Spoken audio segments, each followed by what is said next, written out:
O canal JMB Invest informa que nada que aparece neste vídeo é recomendação de investimento, apenas informativo. A paz, amados. Hoje estou aqui para gravar mais um vídeo. E o vídeo de hoje é sobre 3 fundos imobiliários de papel para o mês de maio. Lembrando que nada que vai aparecer nesse vídeo é recomendação nem de compra nem de venda, é apenas de caráter informativo, para te auxiliar nos seus estudos. Vamos olhar cada um, dar uma olhada no investidor 10, seus fundamentos e dar uma passada rápida no relatório gerencial. Para não tomar muito tempo do seu dia, já vamos para o primeiro ativo. O primeiro ativo é o RZAQ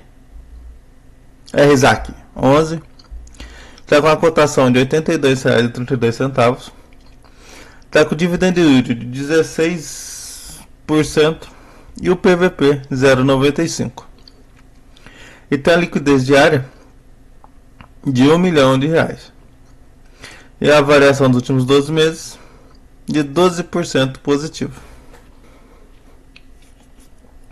E como podemos ver, o fundo de papel tem a taxa de administração de 1,20% ao ano sobre patrimônio líquido, mínimo de R$ 25 mil mensais. E taxa de vacância, tem a vacância zerada porque um fundo de papel não tem vacância. Número de cotista 44 mil. Valor patrimonial 763 milhões. E o valor patrimonial por cota R$ 86,64. Último rendimento R$ 1,15. Aqui sua comparação do índice. Ele fica levemente acima do CDI e bem acima do IFIX e do IPCA. Que o dividend yield médio dos últimos 5 anos cerca de 20%.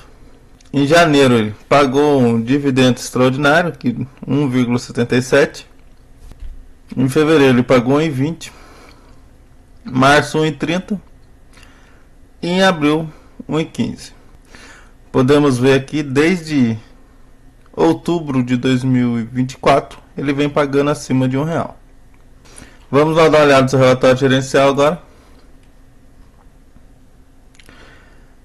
Podemos ver, ele é da Risa Asset Management. Como podemos ver aqui, ele é gestão da Risa, administração da BTG. O fundo iniciou em dezembro de 2020. Ele tem taxa de performance 15% acima de CDI. É uma taxa de performance ridícula, né? Porque um fundo imobiliário de papel que não bate o CDI não presta, né? E outro ponto pro negativo dele, ó. O relatório gerencial dele, o último, foi de fevereiro, tá? Nós já estamos em maio. 3 meses de atraso. Então é outro ponto a se levar em consideração. Que ele tem 80% em CRIs, 18,88% em fundos imobiliários. Ele está 112% alocado, ou seja, ele está alavancado. Ele tem 42 ativos, a duration da carteira de CRIs de 2,3%, o spread médio do CDI de 4%. Aqui vamos dar uma olhada no seu DRE de fevereiro. Ele teve uma receita de 13.827.000, teve um total de despesas de 729.000, teve um resultado de 13.098.000 ou R$1,49 por cota e distribuiu R$1,30. Que ele fala: as despesas financeiras são explicadas em maior parte pelos custos das estruturas de alavancagem via compromissada reversa. Que ele dá uma perspectiva.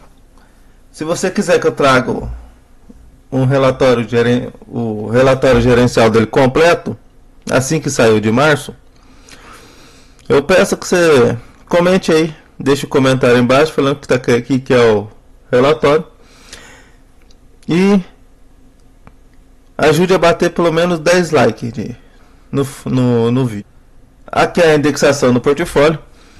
Ele tem 38% em CDI, 51,7% em IPCA e 6,9% em INCC. A taxa média dele do CDI é CDI mais 4,58%, o IPCA mais 11,71% e o INCC 12,84%. Ou seja, olhando pelas taxas aqui, ele é um fundo high yield. Então ele traz muito retorno, deveria pelo menos, mas traz mais risco também, muito risco. Então aí vai dos seus estudos, do seu método de alocação, do seu perfil de investidor, decidir se o retorno compensa o risco. Aqui, como podemos ver, ele já tem problema com os CRIs da Starbucks 3, 4 e 5. Que ele fala que ao longo de dezembro de 2023 acompanhamos novos desdobramentos em relação ao pedido de recuperação judicial do grupo South Rock Capital Ltda, em especial a empresa SRC Participações Ltda, desenvolvedora dos CRIs da Starbucks 3, 4 e 5, quarta emissão, série 460, 461 e 462 da Virgo, Companhia de Securitização SA. Esse é o grande perigo dos fundos imobiliários de papel, principalmente os high yields. Já está com problema. Já está tentando executar as garantias. E desde 2023, faz 2 anos já. Então, aqui são seus CRIs. Está pequeno aqui, não dá para enxergar direito. Mas ele tem 4 CRIs acima de 6% do PL, que é o CRI Solar, CRI Alegra. Então ele tem 4 CRIs acima de 6%, não dá para ver aqui porque está muito pequeno. Mas ele tem outro problema também. Ele tem 2 CRI Alegra entre os 4 primeiros que estão acima de 6%. 6,8 e 6,3. Mais de 13% do PL está em 2 CRI para o mesmo devedor. E o próximo fundo imobiliário é o Habitat 11, com a cotação de R$ 81,25, com dividend yield de 15,21%, com PVP de 0,87, a liquidez diária de 748 mil e a variação dos últimos 12 meses de 5% positivo. Que podemos ver aqui, a cotação dele está mais barata, ele paga menos dividend yield, está mais descontado e está a liquidez menor do que o outro fundo. E como podemos ver aqui também é um fundo de papel. A taxa de administração de 0,20% ao ano. Vacância não tem, porque é um fundo de papel. Com o valor patrimonial de 757 milhões. E o patrimônio e o valor patrimonial de R$ 93,26. O último rendimento, R$ 1,15 também. E como podemos ver, ele também ganhou nos últimos 2 anos do CDI, IPCA e do IFIX. Podemos ver aqui, segundo o investidor 10, ele também teve 20% de dividendo de dividendo médio nos últimos 5 anos. Podemos ver aqui, desde janeiro, ele pagou 1,10, em fevereiro ele pagou 1,8, em março ele pagou R$ 1,00 certinho, e esse mês ele aumentou, em abril 1,15. Aqui desde dezembro de 2024 ele está pagando acima de R$ 1,00. E vamos lá dar uma olhada no seu relatório gerencial. E como podemos ver, o gestor do Habitat é XP, administrador a Vortex e a taxa de gestão e administração 1,26 ao ano. E tem taxinha de performance também, né? Outra taxa de performance sem vergonha, 20% sobre exceder 100% do CDI. É o mesmo caso do primeiro fundo imobiliário. Número de cotistas 63 mil. Vamos dar uma olhada no seu DRI aqui, Esse daqui, pelo menos o relatório gerencial, está um pouquinho mais adiantado, já está o de março. Mas também ainda está atrasado, porque já tem fundo imobiliário soltando o de abril. Receitas com CRIs, 7.736.000. Receitas com outros ativos, 489.000. Despesas, 717.000. Dando resultado líquido passivo de distribuição de 7.508.000 ou 92 centavos por cota.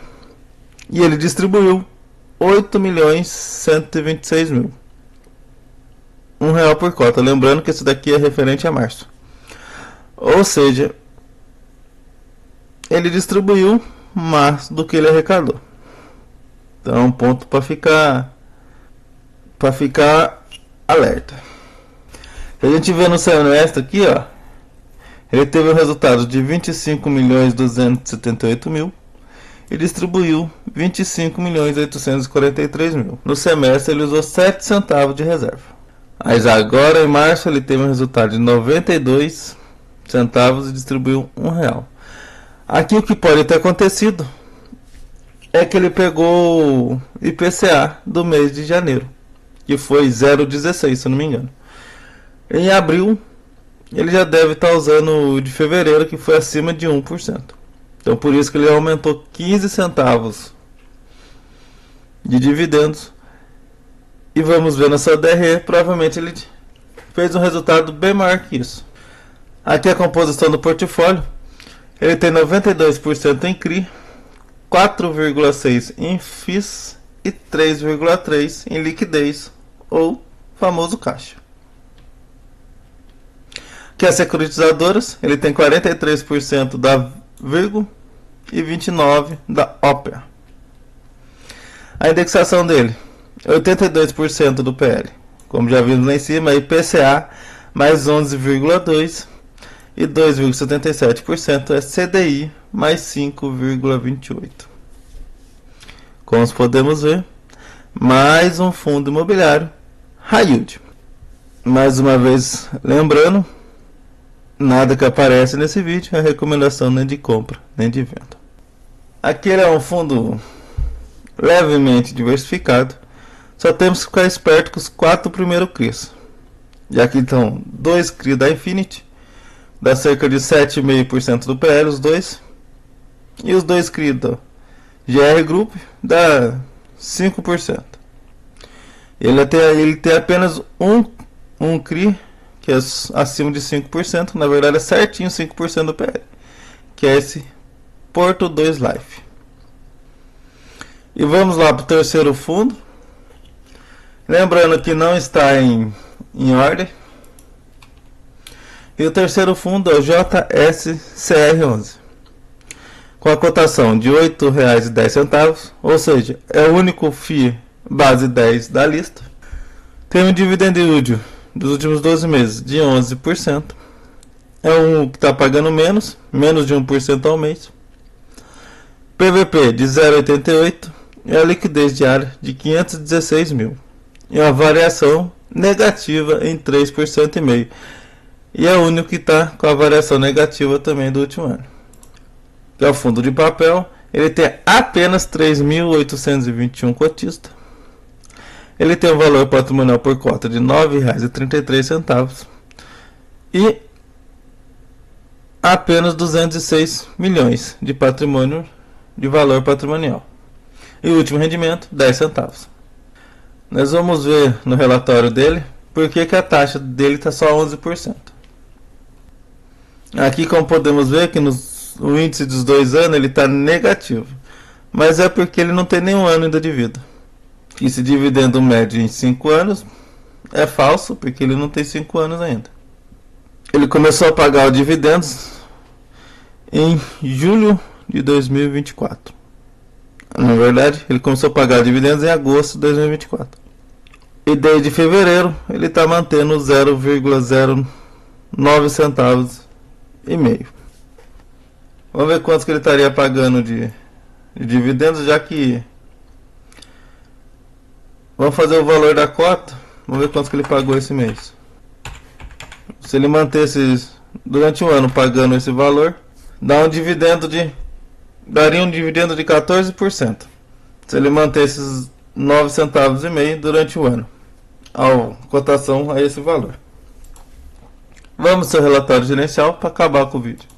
Podemos ver que ele só tem 9 páginas, então eu vou ver o relatório por inteiro. Referente a março, é um fundo administrado e gerido pela Safra. Ele tem a taxa de administração de 1% ao ano, conforme o regulamento, e tem taxa de performance, 10% do retorno que exceder o IMAB. Mais uma taxa de performance, pelo menos desse daqui, é a menor dos três, 10%. Ele anuncia no último dia útil do mês e paga no 10º dia útil do mês. A cota de fechamento referente a março foi de R$ 8,34. Então, como podemos ver, ele está caindo. Com 3.826 cotistas, como já vimos, e o último rendimento, 9 centavos e meio. A cota patrimonial, R$ 9,33. Ele tem 206 mil de patrimônio e está com 98% do PL alocado. Aqui está falando que teve um dividendo mensal de 1,14 e um anualizado de 13,67. Vamos dar uma olhada no comentário do gestor. O fundo teve um resultado de 10 centavos por cota, de acordo com o nosso índice de distribuição no semestre, distribuindo 9 centavos e meio por cota. No mês de abril, teremos impacto dos dados de inflação de fevereiro nos resultados dos CRIs, atualmente em carteira. Ou seja, nesse abril agora, que vai ser o próximo relatório gerencial, que ele já anunciou também 9 centavos e meio por cota, a renda dele vai ser maior, porque vai puxar o IPCA de fevereiro, que foi acima de 1%. O índice dele é 0,8 centavos e meio a 10 centavos. Aqui é a DRE dele. Ele teve um resultado de CRI de 2.108.000. Teve 300 mil com resultado de FIIs, ou seja, ele tem carteira de FIIs também. Receita de outros ativos financeiros, 46 mil, provavelmente deve ser o caixa dele. Ganho de capital ele não teve, nem com CRI nem com FIIs. E deu um total de receita de 2.455.000. E ele teve 175 mil de despesa, dando um resultado de 2.280.000. Ele distribuiu 2.103.000, dando um resultado por cota de 10 centavos. E ele distribuiu 9 centavos e meio. A proporção de distribuição de 92,2%. E ele tem um resultado acumulado de 0,02 centavos. Como está entre parênteses, é negativo. Então ele tem um resultado acumulado negativo. Aqui é a composição do resultado dele. Aqui é os rendimentos dele desde julho de 2024. Quanto que ele gerou e quanto que ele distribuiu. Aqui é a carteira dele. 45% dos ativos é os CRIs de IPCA mais 8,7%. 24,7% é os CRIs de CDI mais 3,4%. E CRIs para liquidez, que deve ser os CRIs para ele poder vender, fazer giro de carteira e conseguir ganho de capital, que é a taxa de CDI mais 0,9%, que são 13% do ativo. Ele tem 13% do ativo em fundos imobiliários de CRI, e isso daqui é o caixa dele, deve ser o caixa dele, porque desconta o imposto de renda. Aqui é a alocação por ativos: 70% CRI, 14% fundo imobiliário, 13% do CRI para liquidez e ativo de liquidez 3%. O indexador dele é 35% CDI e 65% IPCA. Aqui a alocação do setor por devedores: ele tem 25% em galpões logísticos, 23% em shopping centers, 14% em varejo e 14% em corporação residencial. A securitizadora tem 45% na OPEA, 16% na Virgo e 13% na Vert. Aqui é a carteira dele, com os vimos lá em cima. Ele tem apenas 206 mil de patrimônio líquido ele tem apenas 10 CRIs. 10 CRIs. Então, ele é hiper mega concentrado. Como podemos ver aqui, apenas um CRI é abaixo de 5% do PL, que é esse CRI MRV aqui, que é a taxa de PCA mais 8. Esse 13% é os CRIs para liquidez e o resto tudo acima de 9. Então, ele tem pouco patrimônio líquido, pouco CRIs e bastante exposição. Isso deve entrar nos seus estudos, se for colocar ele na carteira. Aqui são os ativos da carteira.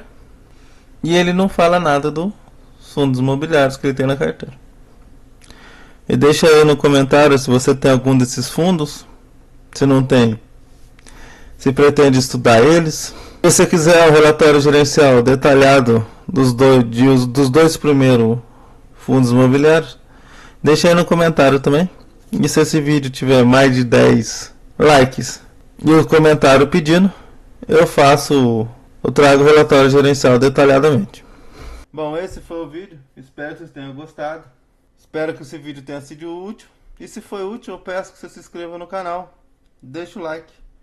Ative o sininho das notificações. E passe essa informação para seus amigos e familiares. Muito obrigado pela companhia. Que Papai do Céu abençoe a vida de todos. E nunca se esqueça, Jesus te ama. E eu também.